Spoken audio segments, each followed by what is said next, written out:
y los universitarios Filuni de UNAM en México. Conoce sus más de 60 actividades en uchile.cl/Filuni 2025. Radio Universidad de Chile los invita a escuchar todos los viernes a las 17 horas Construyendo Comunidad Universitaria, un programa realizado por la Asociación Nacional de Académicos y Académicas de la Universidad de Chile, ACAUCH. Este espacio tiene como objetivo dar a conocer el trabajo de las y los miembros de la comunidad universitaria con acento en lo que hacen, piensan y proponen los académicos con una perspectiva interdisciplinaria. Está dirigido a la comunidad universitaria y a la sociedad en su conjunto. Todos los viernes de 17 a 18 horas, Construyendo Comunidad Universitaria. Conducen dirigentes y dirigentas de ACAUCH en el 102.5 FM y radio.uchile.cl.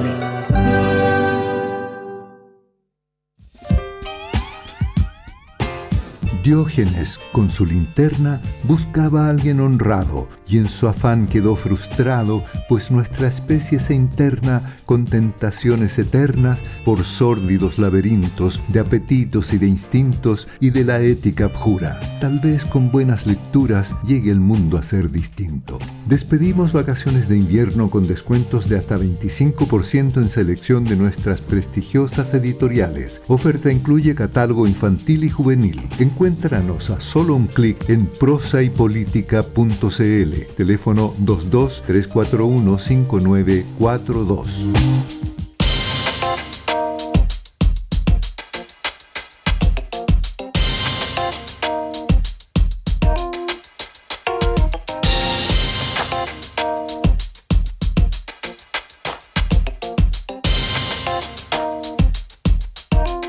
De vuelta en política. ¿Estamos de vuelta o no? Sí, ahí sí, estamos de vuelta.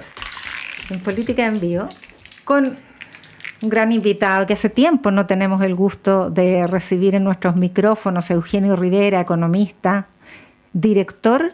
Es el director ejecutivo de Casa Común y economista del Foro por un Desarrollo Justo y Sostenible, experto en políticas públicas. Nuestro estimado Eugenio Rivera. Eugenio, buenas tardes. Mucho gusto saludarte. Bienvenido. Muchas gracias. Igualmente, ¿cómo están ustedes? ¿Qué tal, Eugenio? Oye, ¿qué repercusiones puede tener esto del 50% de aranceles al cobre? ¿Es posible que se le imponga a Chile o más bien te da la impresión a ti por las características de la política arancelaria de Estados Unidos que está dirigido a otros mercados, o sea, a otros proveedores? Bueno, en realidad es una cosa que vamos a ver. Se decía en el curso el día de hoy, yo creo que él tiene otras preocupaciones bien complejas. No sé cómo han terminado sus conversaciones con Netanyahu, que de hecho se alargaron por un día porque pareciera que hay posibilidad de avanzar en ese ámbito. Pero en realidad no sabemos así a ciencia cierta. Claro, la primera pregunta es si afecta a Chile, si afecta a otros exportadores.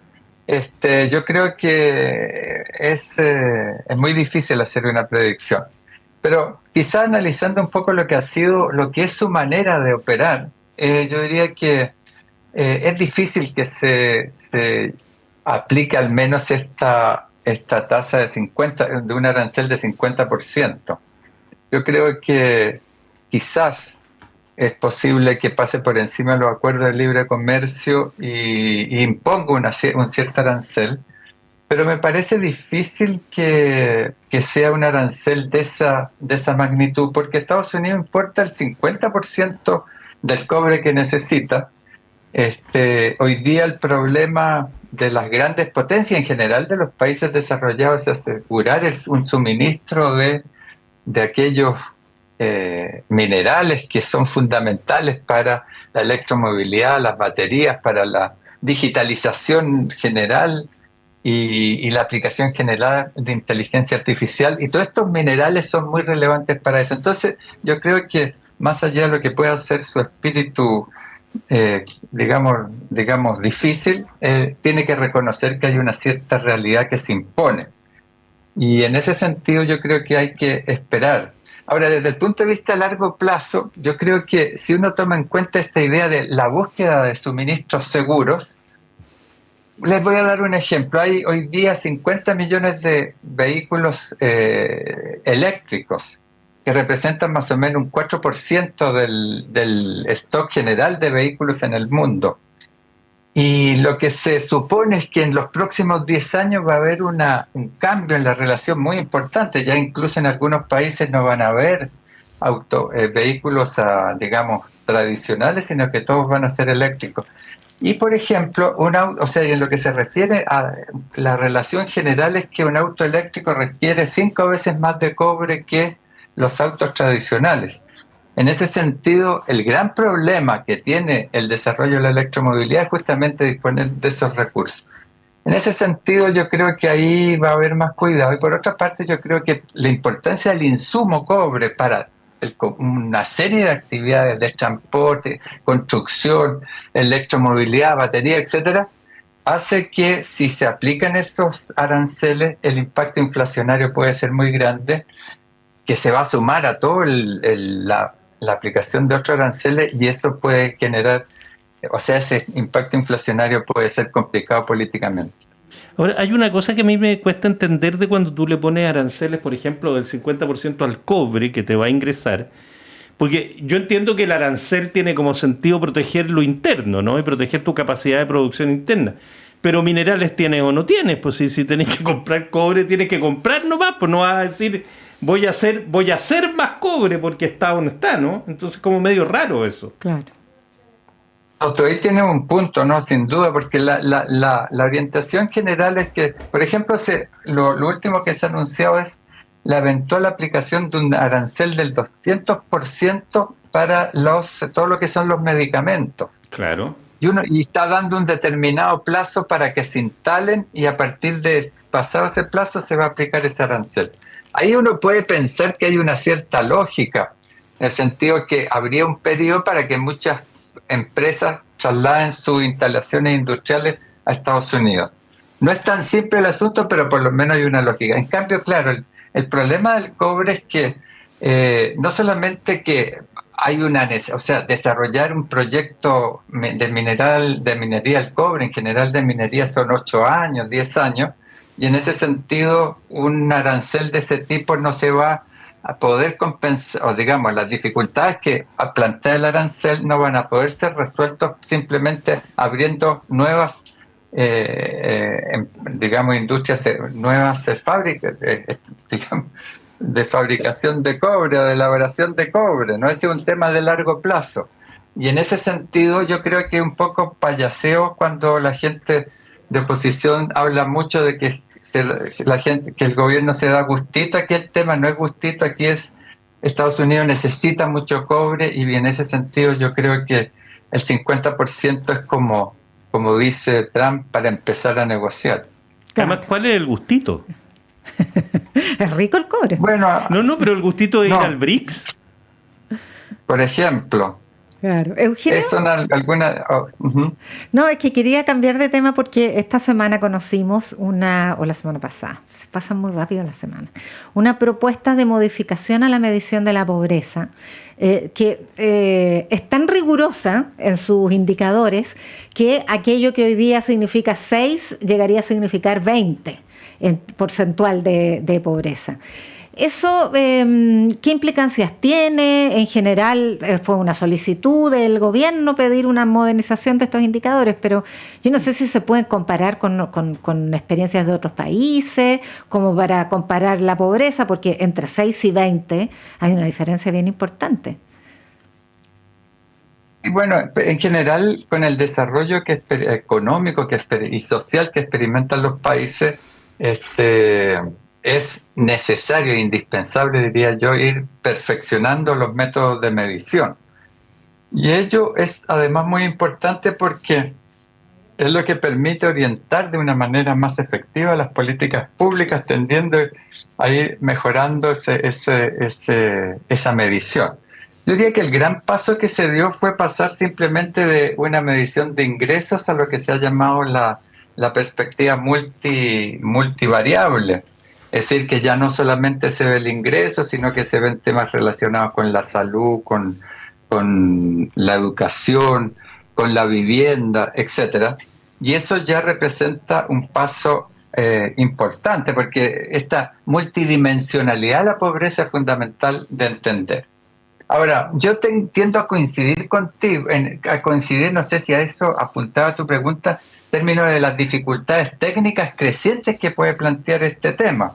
Y en ese sentido, ahí hay un problema. Pero a mí me parece razonable plantearse objetivos más ambiciosos en materia de medición de la pobreza para, digamos, exigir también una mayor capacidad de respuesta en la economía y del Estado. Y yo creo que son cosas bastante bien razonables. Bueno, hay cuestiones técnicas. Por ejemplo, se reemplaza esta idea de medir los niveles de ingresos siempre por un IPC, el indicador de la canasta básica con el IPC general. Y se va más bien a partir de lo que fue una encuesta que se hizo en el año 2017, a ver exactamente qué es lo que compran y en qué cantidades compran las familias más vulnerables. Entonces, ese es un elemento importante, más preciso en lo que se refiere a la capacidad de compra efectiva de los ingresos. Pero además incorporan cosas que son bien interesantes. En primer lugar, la idea de que no se mida simplemente cualquier canasta de alimentos, sino que se mida una canasta de alimentos que sea más alimenticia. Ese es un elemento que es importante. Más sana, exactamente. O sea, yo creo que es importante. En segundo lugar, esta diferencia entre personas que son propietarios de la vivienda y aquellos que no son, porque lo que hasta ahora se hacía era hacer una imputación de un determinado ingreso por poseer una vivienda, pero eso no era suficientemente adecuado. Y en ese sentido esa distinción permite ver que quien no tiene una vivienda tiene una canasta básica o necesita una canasta básica de un mayor valor. Entonces son elementos que en ese nivel me parece que son importantes. Ahora se corre el peligro que se quiera hacer algo tan preciso que al final puede ser una complicación su medición, en último término ser una medida, digamos, un remedio peor que la enfermedad. Pero yo me imagino que se presente un estudio que va a pasar a ser discutido en la deliberación pública y técnica, digamos, y sobre esa base se va a poder dar un paso que sea importante, pero sin que se planteen estos problemas a los que hacíamos alusión. Sí, porque en definitiva lo que está aquí es un nuevo concepto de pobreza, digamos. Hay que empezar a entender la pobreza de una manera distinta. Y claro, cuando te dicen teníamos 6% de pobreza y ahora tenemos 3 veces más, es que es otra la pobreza de la que estamos hablando, y eso requiere de una cierta pedagogía, porque si no es como para que el país se deprima, po. Si te subió la pobreza, se te triplicó en un día, es para deprimirse. Sí. Claro, no, exactamente. No es que haya aumentado la pobreza de un día para otro, más bien uno ve que algunos indicadores han sido importantes. Por ejemplo, el aumento de los salarios, del salario mínimo y de los salarios promedio también ha sido muy significativo, y en ese sentido más bien lo que uno ve es que y junto con la reducción de la inflación, es probable, yo creo que eso se va a ver en la CACEN que se va a publicar el próximo año, un mejoramiento de la pobreza como la veníamos midiendo. Pero en ese sentido lo que se propone, o sea, porque están las cuentas respecto a cómo ha evolucionado la pobreza en el último tiempo, ¿no? Si uno mira, en el año 2017, si estoy buscando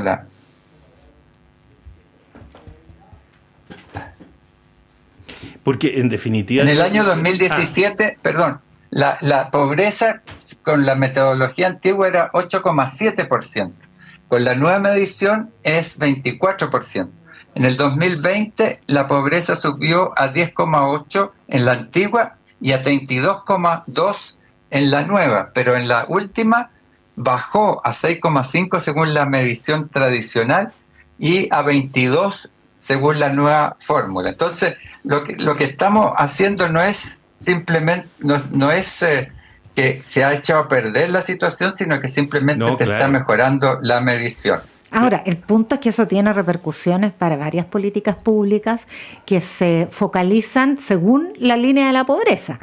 O sea, hay una serie de subsidios, de cálculos para acceder a beneficios sociales en función, por ejemplo, del valor de la canasta básica, que desde ahí, desde la línea de la pobreza hacia abajo, se tiene acceso a una serie de beneficios sociales. Entonces, si esa línea la fijamos en el 22% de la población, se encarece harto el subsidio, por ejemplo. Bueno, o sea, es que primero hay que mirar un poco cómo se va a hacer en definitiva, y en segundo lugar, tomar las adecuaciones que correspondan a partir de este nuevo nivel. Pero yo diría que en términos generales se trata de ampliar la visión.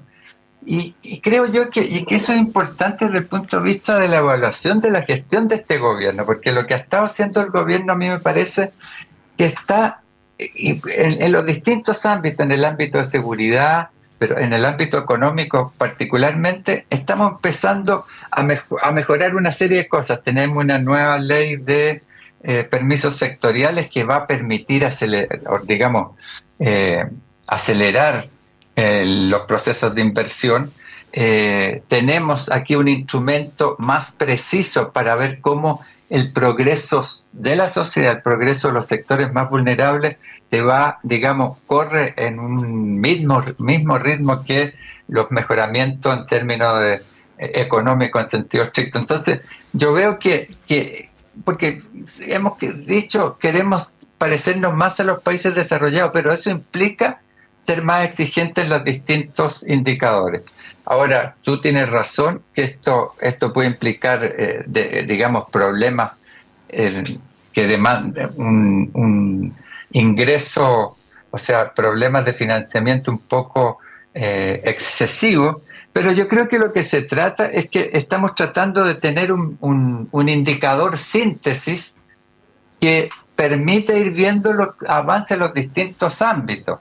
O sea, porque hay un gasto en salud, hay un gasto en vivienda, pero ahora se quiere ver, más específicamente cuáles son las necesidades que se están planteando más específicamente con base a estos indicadores y tener así una mirada más sistémica. O sea, no es que necesariamente implique mayores recursos, sino que es una medición de los problemas y más o menos tratar de entender mejor el potencial de los ingresos, de los recursos que se están dedicando para eso. Porque además tiene un efecto de sinceramiento de algunos problemas sociales, ¿eh? Lo decía el secretario ejecutivo o el presidente, quien ejerció el liderazgo de esta comisión, Larrañaga, ayúdame con el apellido. Larrañaga, en el sentido que también permite darle más visibilidad al fenómeno de la pobreza, porque es decir, tenemos un 6,5 pobreza ya es un problema de muy poquita gente, pero decir el 22% ya estamos hablando de un quinto de la población o más. Y ahí Andrea Repeto, que ha seguido mucho el tema, llamaba justamente la atención respecto a que había perdido un poco el tema de la pobreza, la relevancia dentro de los debates políticos y dentro de los programas. Se había pasado, creo que desde un primer lugar en la década del 90, un lugar noveno. Y eso yo creo que es un problema. Pero también tiene una lógica que yo considero importante, porque cuando el objetivo principal y a veces único en la reducción de la pobreza es que estamos muy acotados respecto a los problemas que tenemos que enfrentar. Yo diría que al variar lo que queremos medir en materia de pobreza, también está revelándose que avanzar en el progreso de la sociedad implica mirar cosas mucho más variadas, como por ejemplo la calidad de la vivienda o la calidad de la educación. Ahí hay intentos interesantes de tratar de ver, hay otras propuestas, pero una de las propuestas que planteaba el Centro de Estudios Públicos decía, mire, consideremos un hogar necesitado cuando una de las personas de la familia está en un colegio en que los resultados en el CIMSE están por debajo del 50% de los resultados de la medición del CIMSE. Y en ese sentido, yo creo que este afinamiento del instrumento de medición representa un perfeccionamiento del esfuerzo de construcción de lo que podríamos llamar el estado de bienestar que necesitamos. Hay que explicarlo bien, yo creo, ante el público, porque si no ya veo a algunos de los parlamentarios diciendo este gobierno ha logrado triplicar la pobreza en tan corto tiempo. Así ya ocurrió. Oye, Eugenio, hoy día conocimos cifras del IPC, nos quedan 2 minutitos, que fue menor al esperado, o sea, todavía más bajo, se esperaba bajo 0 y fue 0,4. Sí, yo diría que es una muy buena noticia que se suma a la noticia de hace algunos días respecto al IMASEC de los 5 primeros meses del año, que nos permite que se ubique en torno a un 2,6%, y en ese sentido, en el campo del crecimiento del PIB, la meta del Banco Central, el Banco Central hablaba de la posibilidad que la economía creciera entre un 1,75 y un 2,75. Ahora, el 2,75 no se puede descartar y eventualmente podríamos llegar a un 3%, lo cual es muy importante porque estaríamos casi un punto coma 2 por encima de la capacidad de crecimiento que se estima posible, del PIB tendencial o potencial que se llama. Entonces eso es muy positivo. Y ahora nos enteramos de que estamos, de que la inflación está cayendo en su ritmo de crecimiento, y eso es muy importante. Nos empezamos a acercar. Probablemente la expectativa en general era que íbamos a llegar a la meta a la meta del Banco Central, que es en torno a un 3% anual, por hacia finales de año, del próximo año. Probablemente esto implica que nos acercamos a eso. Eso posibilita que se reduzca la tasa de interés. Es muy probable que el Banco Central en su reunión del 18 de julio reduzca quizás hasta 50 puntos la tasa de interés, es decir, baje de 5% a 4,5. A 4,5. Y eso es muy importante porque nos acercamos a lo que se llama la tasa de interés neutral, es decir, la tasa de interés que ni acelera el proceso de crecimiento ni lo retrasa, sino que es neutral frente a eso.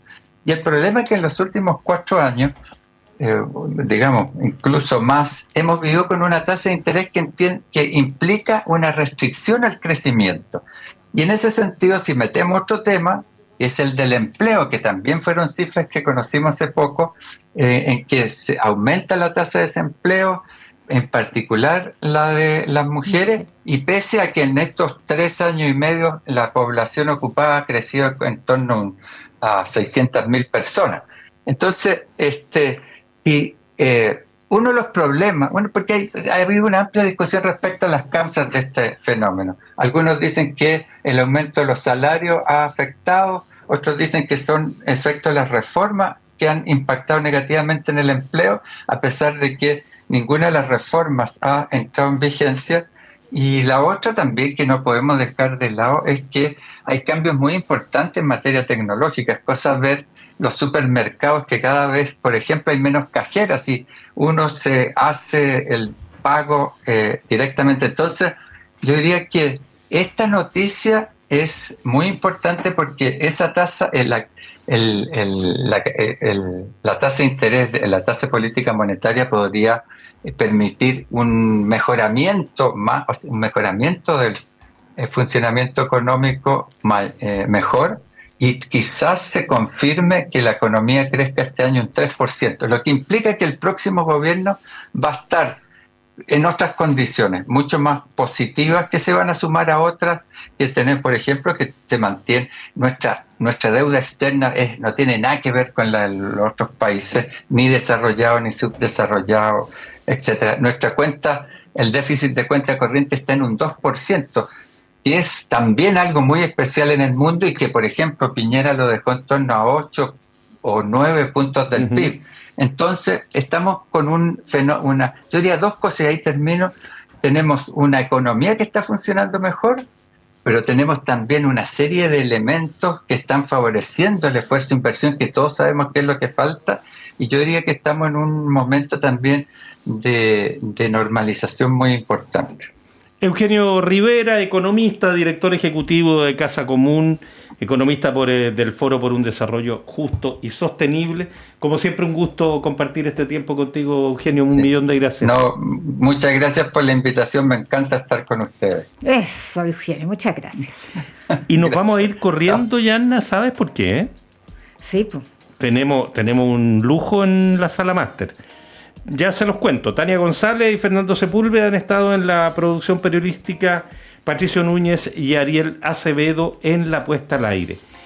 En la sala máster hay una suerte de tributo a Patricio Mans. Ah, mira. A Patricio Mans, ni más ni menos.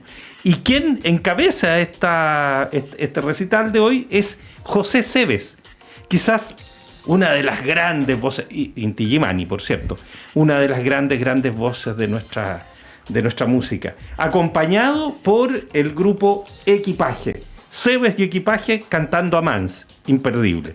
Grande. Hasta mañana. Hasta mañana.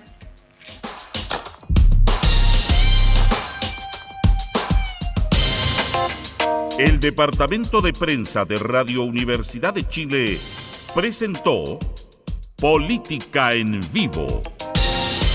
Un análisis de la realidad nacional con panelistas e invitados. Conducen los periodistas Yasna Levín y Felipe Pozo. Producción, Tania González. Dirección, Patricio López. Política en Vivo, un programa de Radio Universidad de Chile en una transmisión conjunta con las radios que piensan y el diario electrónico diario.uchile.cl. Radio Universidad de Chile les quiere invitar para este sábado 12 de julio a disfrutar